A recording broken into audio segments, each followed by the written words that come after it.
Hello दोस्तों, नमस्ते, जय माता दी। मैं अपने चैनल सोनम मोदी लोकगीत नेहावती लोकगीत दोनों पे आप लोग का स्वागत करती हूँ। छोटा सा बहुत प्यारा चुटकुला खारो नाच गीत लेके आई हूँ। आप लोग सुनिएगा, कोलाज करिएगा, कमेंट बॉक्स में जरूर बताइएगा कि कैसा लगा। तो चलिए मैं सुनाती हूँ, आप लोग सुनिए।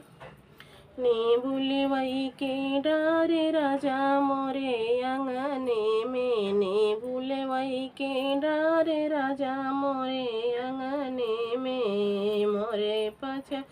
वारे बाबा जे जेवा बेटौआ, मोरे पछा वारे बाबा जे जेवा बेटौआ, दुई चार चुनरी गिरई मोरे अंगने में, दुई चार चुनरी गिरई मोरे अंगने में, ने बुलवई के डारे राजा मोरे अंगने में, ने बुलवई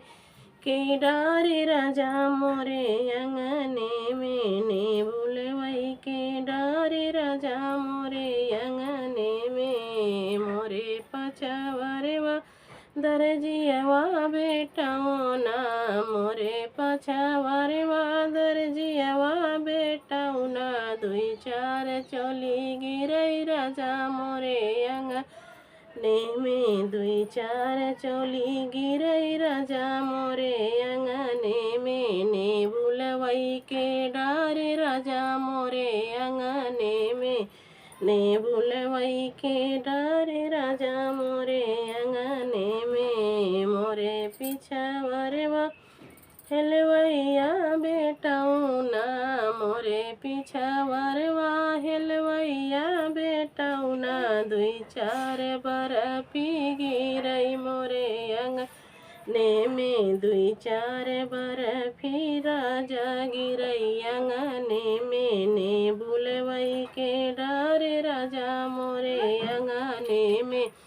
ने बुलवई के डारे राजा मोरे अंगने में, मोरे पिछवारे वा सोनरे वा बेटौआ, मोरे पिछवारे वा सोनरे वा बेटौआ, दुई चार नथिया गिरई मोरे अंगने में, दुई चार नथिया गिरई मोरे अंगने में, ने बुलवई के डारे राजा मोरे अंगने में, ने बुलवई के डारे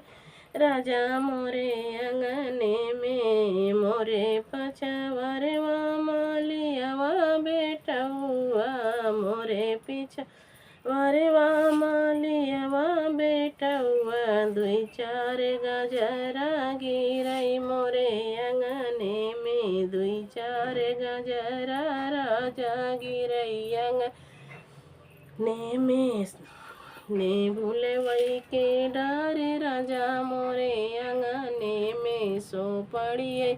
के डारे राजा मोरे अंगने में, सो पड़िए के डारे राजा मोरे अंगने में,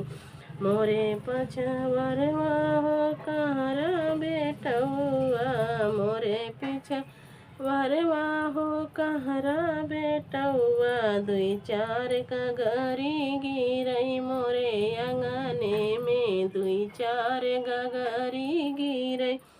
मोरे अंगने में, ने बुलवई के डारे राजा मोरे अंगने में, ने बुलवई के डारे राजा मोरे अंगने में, ने बुलवई के डारे राजा मोरे अंगने में।